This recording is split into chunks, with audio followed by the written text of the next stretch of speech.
नमस्कार, मैं राजीव सचदेवा। अभी आपने परसों एक मेरा वीडियो देखा जिसके अंदर हमने आपको वर्कशॉप दिखाई थी और वीर साहब से बड़ी खुले रूप से एक बात कही थी, आके इसका समाधान करो। आज मैं आपको बस अड्डे के ऊपर लेके आया हूं। ये कालका का बस अड्डा है, सब डिपो इसको आप कह सकते हैं। इसके अंदर एक टेंडर अलॉट हुआ था। वो टेंडर की कॉस्टिंग थी अप्रोक्सीमेट, जो डीएनआईटी वगैरह बना के दी गई, उसकी कॉस्टिंग थी 62 से 63 लाख रुपए और वो काम किया ठेकेदार ने मात्र 52 लाख रुपए का। इसका मतलब वो टेंडर माइनस में गया।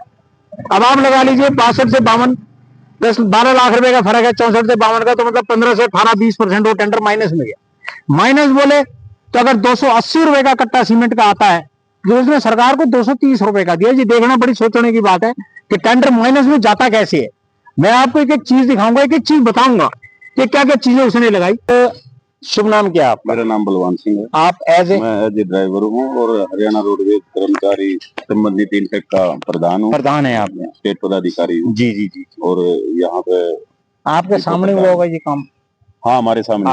हमारे सामने कैलकुलेशंस तो ठीक है, आपको नहीं पता होंगी क्योंकि ये काम आपका है नहीं। बिल्कुल ये काम नहीं है। बिल्कुल। आपको एक चीज सुन के मैं आपको हैरानी भी हो सकती है।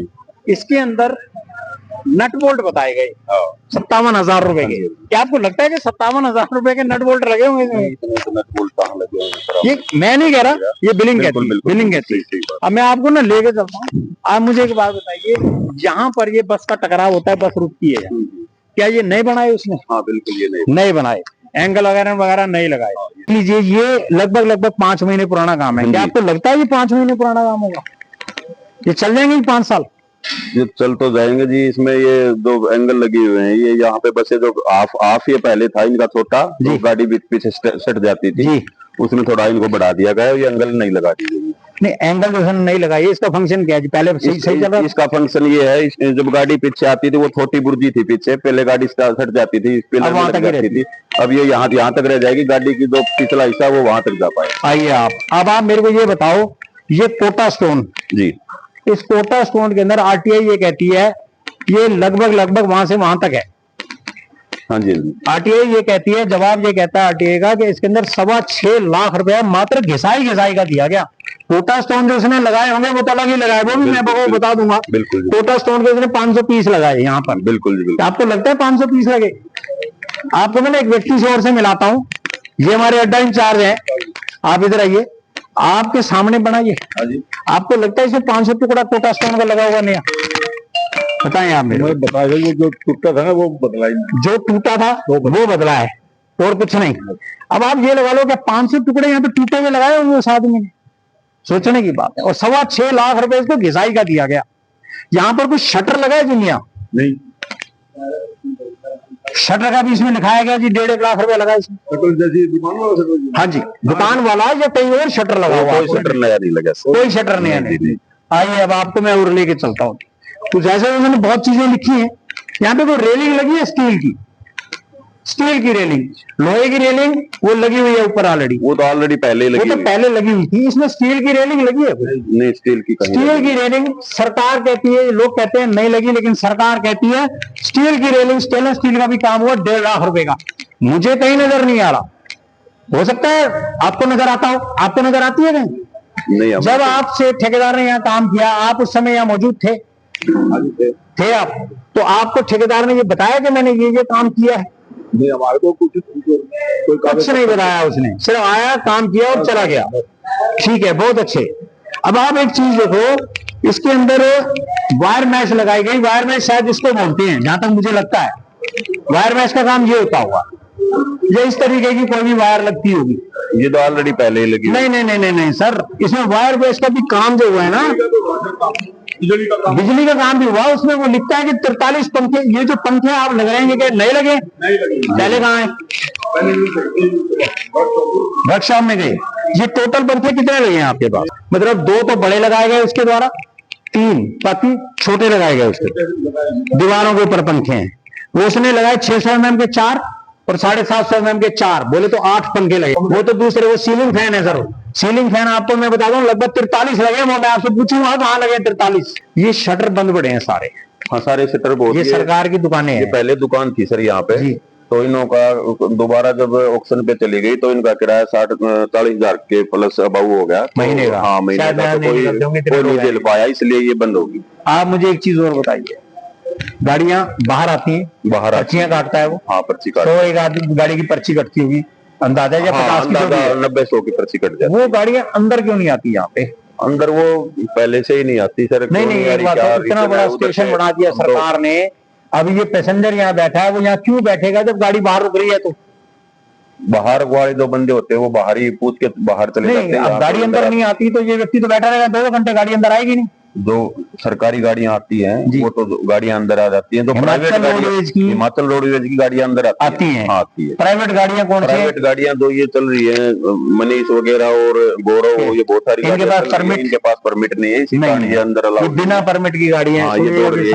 आरटीए ईमानदार बनते हैं, आरटीए साहब कई बार बंद भी करते हैं। कुछ नहीं करेगा सर, वो तो मात्र फॉर्मेलिटी है कि महीने में एक बस बंद, 1-2 बस बंद होगी, 10,000 रुपए का जुर्माना लगाया, बात खत्म। बस ये ऐसा चलता है। एक आदमी अगर हेलमेट नहीं पहना होगा, फोटो खींच के उसके घर में 10,000 रुपए चलाना जाता है। ये आपको पता होगा। और डबल डेकर बसें, डबल डेकर बसें शायद साल के अंदर एक सरकार को, हरियाणा सरकार को, मेरे को लगता है 25 करोड़ रुपए का नुकसान देती है। अगर वो 25 करोड़ बसें यहाँ पर लगा दी जाए, 25 करोड़, तो कितनी तरक्की है? हाँ बहुत तरक्की है। थोड़ा है 25 करोड़ रुपए, बहुत ये अधिकारी खाते हैं 25 करोड़ रुपए। बड़ा स्पष्ट सा कह रहा हूं मैं। अनिल जी साहब सुनिएगा, आपके अधिकारी किस कदर पैसे खाते हैं और किस कदर लूट रहे हैं। अब टॉयलेट आज साफ करा दिया गया है, ये टॉयलेट बहुत अच्छी बात है। अब आप ये देखिए,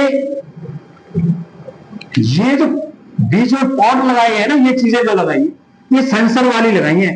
एक जगह की कीमत 12-14 हजार रुपए बताया गया इसका। आज सफाई यूं है, क्योंकि मैं कह के गया था इनको कि सफाई करिएगा इसकी। ये डिसेबल्ड के लिए है। हाँ ये डिसेबल के लिए। आपको कहां से लगती है ये सेंसर की लगी हुई? सेंसर के पोर्ट, इसमें सेंसर की ये नहीं है, ये सादी सीटें हैं। सादी है सर। और सेंसर की पोर्ट का 12-14 हजार रुपए लिया गया यहाँ से। ये भी मैं आपको बता दूं, 14,000 रुपए का महिला टॉयलेट है जी। हाँ वो महिला टॉयलेट है, वो उसके अंदर भी हालात तो उसके भी बदतर है। एक वॉश बेसिन लगा देगा 4-4 हजार रुपए का, सोचने की बात है बड़ी। अब आप ये देखिए, ये भी कोटा स्टोन है, ऊपर भी काम हुआ है सर, ऊपर भी। आइए आप फर्स्ट फ्लोर पे लेके आया हूं मैं आपको। हालात फ्लोर से देखना शुरू करो आप। स्वीपर बताया जाता है यहाँ पर, अगर एक स्वीपर भी हफ्ते में भी एक दिन झाड़ू मार देना, यहाँ पर मेरे साथ है वो स्वीपर, अगर हफ्ते में एक दिन झाड़ू मार दे तो ये हालात ना हो। ये हालात देख के ऐसा लगता है 15-20 दिन आधे एक महीने से झाड़ू नहीं लगती। आप झाड़ू नहीं लगाते यहाँ पे? सुनिए, बस वाले लोगों को, जो बस के टेक्निकल लोग हैं, उनको सलाम दो। ड्राइवर कंडक्टर आपको दिखाए मैंने, जो रात को आते कैसे सोते, देखिए उनके हालात। और ये क्या चीज है? कमरे सारे बंद पड़े हैं, इसमें क्या लगाते हैं आप लोग? कौन क्या है ये? सर जीएम साहब ने बंद कराए। किस लिए? ये पहले रहन-बसेरा था जनाब। अच्छा, डीसी के अंडर था, उन्होंने, चलो वो किसी के भी अंडर था, उसको छोड़ दिया। रहन बसेरा तो बाहर के जो बंदे जाते हैं, नाइट में जेंट्स है, लेडीज है, उनके लिए अगर कोई व्हीकल वगैरह नहीं होता था, ये खुले होते थे। लेकिन हालात देखो इसके, ये समझ नहीं आता कि कभी खोले गए होंगे यहाँ पे। जीएम साहब एक बार आओ यहाँ पर, और साहब कभी ना बिना बताए आइएगा, देखिएगा यहाँ के हालात। देखो यहाँ पर क्या हालात हैं। मीटिंग होती है ग्रीवेंसेस की, जिस मंत्री के जिम्मे में, उस मंत्री की ड्यूटी बढ़ती होगी शायद, सिर्फ आना इंद्रप्रस्थ एडिटोरियम में बैठा, बातें करनी और चले जाना। ऐसे नहीं चलेगा। तीसरी बार आ रहे हैं आप सरकार में, जवाबदेही आपकी बनेगी। ये मत पूछेगा कि हमारे साथ से 11 साल पहले क्या हुआ। 11 साल का टेन्योर बहुत होता है। आप जैसे यहाँ पर यूनियन के प्रधान हैं जी, हालात आप देख रहे हैं, बिल्कुल हालात ठीक नहीं है। हालात ठीक नहीं है जी। एक सफाई कर्मचारी एक ही मात्रा है, जबकि कम से कम 2 या 3 लोग होने चाहिए। 8 घंटे मान लो, नेचुरल इसकी परेशानी है, 2 या 3 लोग होने चाहिए। बड़ा परिसर है, एक बंदे से नहीं हो पाता। नहीं होगा जी, हम मानते हैं इस बात को। 3 लोग कम से कम चाहिए थे बड़े बस स्टैंड के लिए। ये तो सीलिंग फैन देख रहे हैं ना, जिस सीलिंग फैन भी लगाए गए हैं, ये टोटल लगाए गए अप्रोक्सीमेट 43 लिखे गए हैं यहाँ पर, 56 इंच के और 48 इंच के। ये शायद किसी ISI कंपनी को, अच्छी कंपनी के होने चाहिए। तो मुझे तो नहीं लगता, मुझे तो REO नजर आ रहा है लिखा हुआ। और ये पंखे नए हैं जो मात्र 5 महीने पहले लगाए। जांच इसकी भी होनी चाहिए, क्योंकि ये पंखे पूरी क्वालिटी को मेंटेन कर रहे हैं। पूरी तरीके से जो चीजें HSR कहती हैं उन चीजों को मेंटेन कर रहे हैं या नहीं, इस बात की भी जानकारी ली जाएगी उस ठेकेदार से, पूछा जाएगा अधिकारी से। 43 पंखे बताए, 43 सीलिंग फैंस, जांच इसकी भी होगी कि कहाँ लगे हैं। मैं आज ये वीडियो ठेकेदार साहब के पास भी जाएगी और निवेदन है, जिस तरीके से मैं बोल रहा हूं कि ये काम ऐसे ऐसे कैसे हुआ, ये हमने RTI से निकाला, वो आए बताएं हमारे को कि ये चीजें लगी हैं यहाँ पर, क्योंकि पंखा कोई छोटी मोटी चीज नहीं है, और ये ISI का मार्के वाला पंखा होना चाहिए। ये तो मुझे लग रहा है लोकल लगा दिया उसने। बाकी चलो देखते हैं, ठेकेदार साहब आएंगे, बात उनसे भी की जाएगी। अब मैं आपको लेकर चलता हूँ मैं सीवरेज वाले काम के ऊपर। आइए नीचे, सीवरेज सिस्टम के ऊपर मैं लेके आया हूँ। मैंने एक बार वीडियो बनाया था यहाँ पर प्रधान साहब बड़ा पानी जमा इकट्ठा हुआ है, सीवरेज का गंदा पानी गंदा होता है। ये बताया गया कि ये सीवर के ढक्कन जो लगे हुए हैं ये लगभग 22, 23 या 24 बताए गए हैं। क्या ये नए लग रहे हैं आपको? कुछ नए लगे हैं, कुछ रिपेयर्ड हैं जी इनमें, और कुछ ये बताया गया कि सीवर का काम नया किया गया इसके अंदर। नहीं, नया कोई जो इसकी सफाई की गई है, सफाई की गई, नया कोई नया काम है। आपको मैं ना एक ऐसी जगह पे लेके चलता हूँ, आज तक आपने कभी ऐसी पार्किंग नहीं देखी होगी। मैंने पूरी अपने जीवन में ऐसी पार्किंग नहीं देखी। और आप तो नेचुरल ड्राइवर हैं, तो पूरा हिंदुस्तान भी घूमते हैं, बिल्कुल, और प्रदेशों में भी जाते हैं। बिल्कुल। ये शेड पहले का बना था या अब बना है? ये पहले का बना हुआ। ये पार्किंग है, पार्किंग के बारे में भी बताऊंगा। ये पार्किंग हिंदुस्तान की एक ऐसी पार्किंग है कालका बस स्टैंड के ऊपर, जिसके अंदर आने की कोई एंट्रेंस ही नहीं है, कोई एंट्रेंस नहीं है। मुझे कोई बता दो किसी रास्ते से, अगर यहां से वो बंदा आता है अपनी स्कूटर को लेके, तो वहां से चढ़ने का रास्ता कोई नहीं है, उसका कोई रास्ता नहीं है। कहां से वो व्यक्ति अंदर गाड़ी लेके आएगा, कार लेके आएगा, अपनी स्कूटर लेके आएगा, मोटर बाइक लेके आएगा, वो कहां से चढ़ाएगा? यहाँ पर आपने ये शेड बना दिया, शायद लाखों रुपए का ये शेड होगा। और अगर ये गेट खोला जाता है ना, तो पहली तो बात है कि खुल नहीं सकता। अगर खुल भी जाता है तो ये रोड लेवल से अप्रोक्सीमेट 7 फुट नीचे है। ये साहब क्यों पैसे का सत्यानाश करा रहे GM साहब? आपको खुद इतना दिमाग नहीं है? ये दिमाग तो आप में होना चाहिए। पढ़े लिखे लोग हैं आप, सरकार से नौकरियां ली या तो फिर सिफारिश से ली, मेहनत से नहीं ली। ये देखो जी कि टाइल्स लगाई गई उस ठेकेदार के द्वारा, लाखों रुपया लिया गया इस टाइल्स का। पूछो GM से साहब आप कि क्यों ना उसकी तनख्वाह में से पैसे काटे जाएं, क्यों ना काटे जाएं पैसे। और ये शेड उसने बना दिया, ये पहले का बना हुआ है, ये शेड पहले का बना, ये आज का नहीं बना, पहले का बना। बहुत अब आप एक चीज देखो क्या इस्तेमाल है इस शेड का। और ये गेट है, ये शायद पार्किंग के लिए गेट बनाया होगा। अगर ये पार्किंग के गेट के ऊपर कितना बड़ा ताला लगा हुआ है, और ये मिट्टी का ढेर खड़ा है, कहां से व्यक्ति गाड़ी अंदर लेके आएगा और कहां से जाएगा? बताइए आप मेरे को, है कोई रास्ता? कोई रास्ता आप एक बता दो। हाँ, ये प्राइवेट बसेस जरूर नजर आ रही हैं जो बिना परमिट के चल रही हैं। मुझे लगता है कि GM साहब का कोठड़ा इन्हीं से भरता होगा। मुझे लगता है शायद GM साहब अपनी तनख्वाह को हाथ नहीं लगाते होंगे। क्या पता नहीं उस GM को? सब पता है। क्या पता नहीं RTI से जुड़े लोगों को? सब पता है। अगर ये बसें नहीं चलेंगी तो मुझे नहीं लगता उन बेचारों के घर में चूल्हा जलता होगा गरीबों के। ये वो लोग हैं जो डबल डेकर बसें चलवाते हैं। ये वो लोग हैं जो हरियाणा की सरकार से तनख्वाह लेते हैं और दीमक की तरह हरियाणा सरकार को चाटते हैं। मैं भी आपको और भी हरकतें बताऊंगा इनकी। आपसे मैं एक बात पूछता हूँ जी, बस स्टैंड की हालत खराब है, खराब इन द सेंस खाली पड़ा है जी, बसें पैसेंजर अंदर नहीं आता जी। अब आप एक चीज बताइए मेरे को, यहाँ से कुछ कदमों की दूरी के ऊपर ही है कालका रेलवे स्टेशन। बिल्कुल जी, गिनती की 4 या 5 गाड़ियां आती हैं। बिल्कुल, शताब्दी हो गई या और गाड़ियां हो गई, 4-5 गाड़ियां। अगर सरकार चाहती या सरकार तो शायद चाहेगी जब ना, तब उसको पता लगेगा जब ये अधिकारी ईमानदार होंगे तो। अधिकारी ईमानदार नहीं है। बिल्कुल, अगर ये यहाँ से 5 या 6 बसें डायरेक्ट अगर स्टेशन पे लगा दें, जो सवारी बाहर से आती है और वो सवारी यहाँ पर आके डायरेक्ट आपकी एयर कंडीशन बसें 5 बसें बताई गई, वो अगर कालका टू शिमला अगर वो 5 एयर कंडीशन बसें लगा दी जाएं तो क्या सवारी उसमें नहीं बैठेगी? सवारी तो वो अप्रोक्सीमेटली क्या है सर, हमारी 2 गाड़ियां शिमला जाती हैं, वो यहाँ से चंडीगढ़ 43 से पिक करती हैं। मैं आपसे पूछ रहा हूँ, यहाँ स्टेशन के ऊपर शताब्दी भी आती है, हिमालयन क्वीन भी आती है और दुनिया भर की गाड़ियां आती है। वो पैसेंजर या तो वहां से टैक्सी में बैठता है, वो प्राइवेट टैक्सी है जी, साधन सरकार का है नहीं, 2 किलोमीटर की दूरी होगी। अगर सरकार चाहे तो यहाँ से हर जैसे स्टेशन पे बस आती है, शिमला के लोग आते हैं, कालका एक बड़ी शिमला को कनेक्टेड एकमात्र लास्ट स्टेशन है ये जी। यहाँ से अगर रोडवेज की गाड़ियां वहां खड़ी कर दी जाए हर बस के ऊपर 2 या 3, तो सरकार नहीं चला सकती। आपकी क्या राय है? आप तो प्रधान है यूनियन के। वो बात आपकी सही है जी, पब्लिक हित में तो हम काम कर ही रहे हैं, लेकिन गाड़ियां यहाँ से रोडवेज की जो इस पे चलेंगी रेलवे स्टेशन के ऊपर, एक तो जगह नहीं है, जाम बहुत लग नहीं नहीं नहीं नहीं, रेलवे स्टेशन से आप बाहर लेके आउटर से निकले कहीं जाम नहीं है। जो हमारी गाड़ियां इधर से होके अंदर से शिमला जाती, मैं यहाँ से कह रहा हूँ, मैं डायरेक्ट कालका से कह रहा हूँ, अगर यहाँ से खाली बसें बिल्कुल वहां लगा दी जाए और वहां से स्टेशन से सवारी भर के और वो आउटर बाईपास को टच कर लेगी, कहीं जाम नहीं लगता शहर में। शहर से जाते क्यों है आप? सर वो अंदर से पूरा जाम लगा रहता है। सर अंदर जाने की जरूरत ही नहीं है, आप यहाँ से जाइए, देखिए पेट्रोल पंप के सामने से एक रास्ता है, वो रास्ता बिल्कुल रेलवे ने साफ सुथरा बना कर रख दिया है, वहां से बस सामने नया रास्ता बनाया है, उसको स्टेशन पे जाने में मात्र 1.5 मिनट लगता है।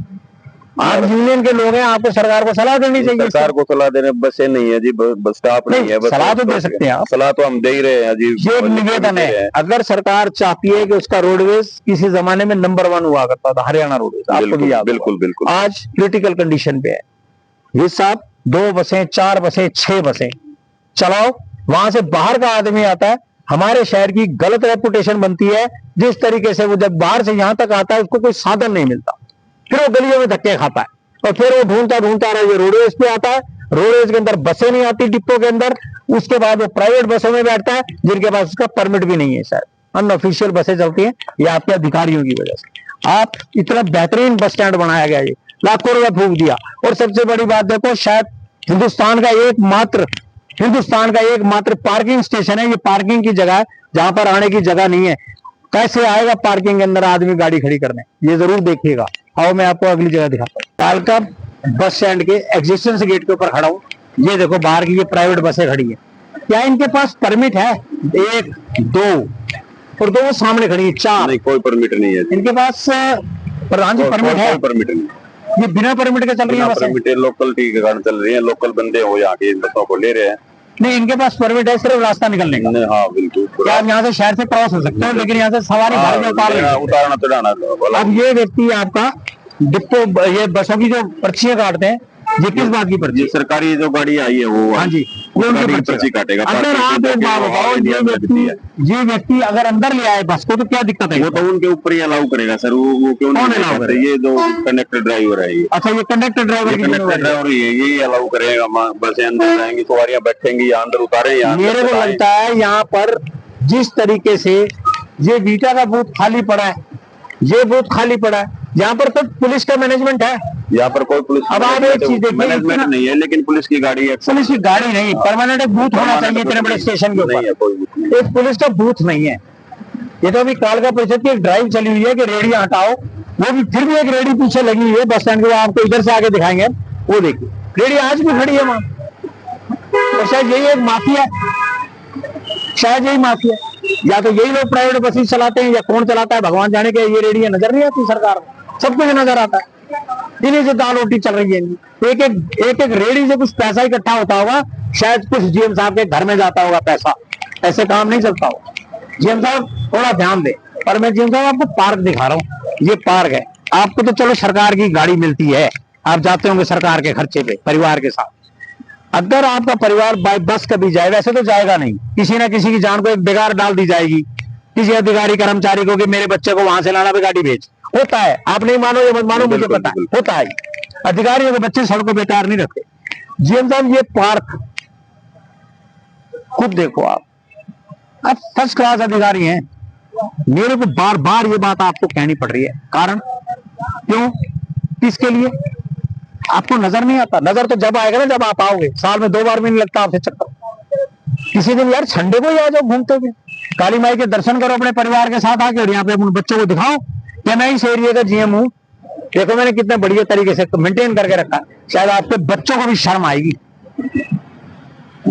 आप तो मैं बड़ा साफ कह रहा हूँ, किसी दिन अपने परिवार को लाइए और दिखाइए कि ये मेरे कंट्रोल्ड एरिया में आता है। ये आओ मैं अब आपको एक चीज और दिखाता हूँ ना, आइए मेरे साथ। ये ठेकेदार ने लगभग 4 से 5 महीने पहले ये दीवार बनाई है, कितनी बेहतरीन दीवार बनाई होगी इस ठेकेदार ने। ऐसे बनते हैं काम, ऐसे होते हैं। कह दिया जाएगा कि बोला जी बस आई और लग टूट गया। साहब फर्स्ट क्लास ब्रिक लगाओगे, प्रॉपर तरीके से काम को करोगे तो शायद नहीं टूटेगा। बिल्कुल। अब ये देख रहे हो, ये गाड़ियां खड़ी हैं यहाँ पे, ये पार्किंग की अगर व्यवस्था नहीं, होती अगर तो पार्किंग की व्यवस्था होती तो वहाँ रेवेन्यू आता रेवेन्यू आता सरकार। ये रास्ता देख रहे हैं आप, ये बिल्कुल मंदिर के साथ जो रास्ता जा रहा है, ये एक रास्ता अनऑफिशियल है, ऑफिशियल नहीं है ये। बिल्कुल अनऑफिशियल। लोग यहाँ से उस कॉलोनी में जाते हैं, सरकार की जिम्मेवारी तय होती है कि रास्ता उनको दे। वो लोग अपनी गाड़ियां रात में यहाँ खड़ी करते हैं। हाँ, खड़ी होती है जी गाड़ियां तो बहुत। ये सब उन्हीं की गाड़ियां होंगी लगभग, प्राइवेट पार्किंग, प्राइवेट लोग अपनी खड़ी करके जा रहे हैं। और एक चीज देखिए, पीछे वर्कशॉप से वो जो गेट है वर्कशॉप का, ऊपर से रात को बाई चांस कोई गाड़ी आती है यहाँ पर, कई बार एक्सीडेंट हो जाएगी, टक्कर खा जाए, लीक होने के कारण कई बार यहाँ पर टक्कर भी खाली गाड़ियों ने। हाँ जी, अक्सर झगड़ा होता रहता है। बिल्कुल कहते हैं सर। ये किस तरीके से, ये देखो ये बुरी हालत है। सरकार से निवेदन है, कम से कम इस जगह को ढंग से बनाओ, रेवेन्यू आपके पास आएगा, मेरे घर में नहीं है। ये मेरे पीछे आपको पता नहीं कौन से जमाने की बस खड़ी है यार, इसको भी कबाड़ में बेच दो। ऊपर तो ऑटो रख रखे हैं छत पे, बहुत अच्छी बात है, पीछे कचरा पड़ा हुआ है। अगर कचरा उठाने के लिए कालका परिषद के लोगों को वैसे तो यहाँ आना चाहिए, जहां तक मैं समझता हूँ। जिस व्यक्ति के पास डोर टू डोर का काम है शायद उसको आना चाहिए, या कोई भी व्यक्ति आए और अपनी गाड़ी लगा के यहाँ से कचरे को ले जाए। बिल्कुल, ये उनकी ड्यूटी तय हो। बिल्कुल ड्यूटी तय। और ये बस कब से खड़ी है जी? ये बस तो बहुत सालों से, हमारे तो जन्म से पहले की खड़ी है सर, इतनी पुरानी बस, बहुत पुरानी गाड़ी है, किसी प्राइवेट एजेंसी का नाम लिखा हुआ है इसके। बिल्कुल बिल्कुल। अब आपको एक चीज दिखाता हूँ, ये है बाउंड्री वाल। ये कहाँ है ये बाउंड्री वाल, बताओ मेरे को। और हम 5 महीने पहले या 4 महीने पहले कॉन्ट्रैक्टर काम करके गया 50-55 लाख रुपए का, क्या ये बाउंड्री वाल उसको नजर नहीं आई?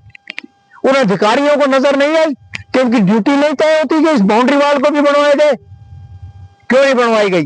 क्यों? क्योंकि -18% या 20% में काम था, और ये ब्रिक वर्क है। ब्रिक वर्क करेगा ठेकेदार 18-20% में, तो उसके कपड़े बिक जाएंगे, कपड़े जिसको कहते हैं। साहब, ये अधिकारी और वो बिल पास करने वाले क्लर्क और ये इस जगह को देखने वाले जेई, एमई, एसडीओ, एक्शन जो भी हैं, वो सबकी हालत खराब है। चाहे वो कालका परिषद का एक्सीएन हो, चाहे वो कालका परिषद का एससी हो, या वो यहाँ का हो, या यहाँ का एमई हो, हालात सभी एक जैसे हैं। ये सभी के सभी अधिकारी एक ही थाली के चट्टे बट्टे हैं। सिर्फ कमीशन दे दो, सिर्फ कमीशन दे दो, सिर्फ कमीशन दे दो। मानता हूं मैं इस बात को कि ये पुलिस हाउसिंग के द्वारा बनवाया गया, लेकिन साहब कहीं ना कहीं इंस्पेक्शन करना, कहीं ना कहीं ओके रिपोर्ट बना के देना। हरियाणा रोडवेज के अधिकारियों कर्मचारियों की भी ड्यूटी बनती होगी। क्या पुलिस के जो वो लोग जिन्होंने इस टेंडर को पास किया, जिसकी पेमेंट दी गई, क्या उन्होंने आके कभी ग्राउंड लेवल पे चेक किया? शायद नहीं चेक किया होगा। नहीं चेक किया, कभी किया होगा जी चेक? नहीं, एक दिन महाप्रबंधक महोदय जी आए थे, जब इधर वो आए नहीं, उधर उन्होंने आके देखा। हाँ, इधर तो शायद शर्म आएगी सर, बुरा नहीं मानिएगा, काम चल ही रहा था। आप यूनियन के प्रेसिडेंट हैं। बिल्कुल जी। ये लोग अधिकारी आपको कुछ नहीं समझते। बिल्कुल बिल्कुल नहीं समझते कुछ। बिल्कुल। ये लोग ये कहते हैं कि यूनियन का प्रेसिडेंट काम नहीं करने देता, जबकि हालात ये है कि सामान ये नहीं दे सकते, व्यवस्था ये नहीं कर सकते। ये इनका काम है, आपका काम नहीं है। आपका काम है सरकार को बताना, और वो आप बताते हो। बिल्कुल बताते हैं जी। दोस्तों, पूरा वीडियो आपने देखा, ये मात्र कर्मचारी है। क्या ये अपनी तनख्वाह में से कुछ हिस्सा इस रोडवेज के बस डिपो को बनाने में लगाए? नहीं, ये सरकार की कमी, अधिकारियों की कमी है। मंत्री पैसे देते होंगे, हो सकता है देते हो, जब ऊपर तक बात जाएगी तो कहीं ना कहीं से पैसा सरकार रिलीज करेगी। इन लोगों के अधिकारियों की जेब से आता नहीं है, बल्कि इनकी जेब में जाता है। वो तो यही बता पाए। नहीं, मैं बता रहा हूँ, आप मत बताएं, मेरे को मालूम है आप नहीं बताएंगे, कोई दिक्कत नहीं। हमें पता है, हम रोज कुछ ना कुछ ऐसा स्कैम निकाल के सरकार के आगे रखते हैं। दोस्तों, इस वीडियो को इतना शेयर करो और बताओ, कालका परिषद की जनता से निवेदन है मेरा, बताओ कि क्या हालात है हमारे बस स्टैंड के। आपने पूरा बस स्टैंड का वीडियो देखा। हमारे साथ यूनियन के प्रधान हैं, जो इस एरिया को देखते हैं, इस बस डिपो को देखते हैं। प्रधान साहब, आप मुझे एक बात बताइए, सरकार कहने को बड़ी बड़ी बातें करती है मुलाजिमों के बारे में। जी, मैंने सब कुछ देखा जी। मैंने अंदर वर्कशॉप भी देखी, वहां बहुत दिक्कतें हैं जी। गवर्नमेंट साहब से बात हुई, बहुत दिक्कतें हैं वहां पे। बस डिपो मैंने पूरा आपके साथ देखा, जिसमें 50-55 लाख रुपए सरकार ने आज से 5 महीने पहले लगाया। क्या आपको लगता है? नंबर 1। दूसरी बात, आपके ये जो कर्मचारी हैं, चाहे वो ड्राइवर हैं, चाहे वो कंडक्टर हैं, या कुछ और भी हैं, क्या आप उनके प्रति क्या कहना चाहते हैं सरकार को, जो कि बात आपकी सुनी जाए? जो दिक्कतें हैं आपकी, बेसिक दिक्कतें, वो बताएं आप। हमारी बेसिक दिक्कतें तो जी बहुत है। हमने यूनियन के माध्यम से कई बार माननीय परिवहन मंत्री श्री अनिल विज जी से भी मिले हैं, और अपने हेडक्वार्टर में डीजी साहब से भी मिले हैं, सी साहब से भी मिले हैं, लेकिन बार बार हमारी मांगों को अनसुना कर दिया जाता है। फिर हमारा जो आंदोलन तेज होता है तो उसके दबाव में आके अधिकारी, कर्मचारी और सरकार ये कहते रहते हैं कि भाई आपकी मांगे मान ली जाएंगी, लेकिन उनकी तरफ से कोई परिपत्र जारी नहीं किया जाता है, कोई पॉजिटिव रिस्पॉन्स नहीं है, रिस्पॉन्स नहीं आता है। बाद में हम उसका वेट करते रहते हैं। मांगे हमारी बहुत है, जैसे हमारा वर्दी जूता अलाउंस है वो हमारा काट दिया गया, जूता अलाउंस 200 काट दिया गया है, और किसी डिपार्टमेंट के अंदर वो नहीं काटा हुआ है। हमारे को साल में 2 बार वर्दी के पैसे देती है, सर्दी के अलग, सर्दी के अलग और गर्मी के अलग। कितनी वो भी वो गर्मी में कितनी ड्रेस का पैसा देती है? 2200 रुपए के आसपास से। 2200 नहीं, एक ड्रेस का पैसा देती है, दो का या तीन? दो ड्रेस का, मतलब एक सर्दी का मात्र एक ड्रेस देती है, यूं कहिए सब। क्या एक कपड़े के अंदर एक ड्राइवर कंडक्टर, कपड़ा बोले तो ड्रेस, वो सफर करता है, धूल मिट्टी लगती है, क्या वो एक ड्रेस में आप सरवाइव करते हो? मुझे तो लगता है पॉसिबल नहीं है। नहीं, माननीय अनिल विज जी बार बार देखते भी हैं रोड के ऊपर ड्राइवर या कनेक्टर बगैर वर्दी पाया गया, बगैर वर्दी पाया। जब आप दोगे ही एक ड्रेस, तो कहां से पहनेगा? पैसा आएगा तो हम बगैर वर्दी, तो अपने आप एक स्वाभाविक सी बात है। नेचुरल एरिया दो तो आप अपनी जेब से बनवाते हो? बिल्कुल जी, हम अपनी जेब से बनवा के पहनते हैं। और उसके बावजूद 2016 में जो हमारे चालक लगाए गए थे लगभग 500 550 के आसपास, उनमें से 100 तो भगवान को प्यारे उनके घर चले गए। लेकिन बाकी जो हमारे ड्राइवर्स हैं एसपीएल जी, उनको भी नियमित सेवा देते हुए 9 साल हो गए। उन्होंने पूरी उम्र जो अपनी जवानी हमारे रेगुलराइज नहीं किए गए, लेकिन वो नियमित रूप से 9 साल से काम कर रहे हैं। जितनी अपनी जवानी थी वो हमारे रोडवेज में उन्होंने बिता दी।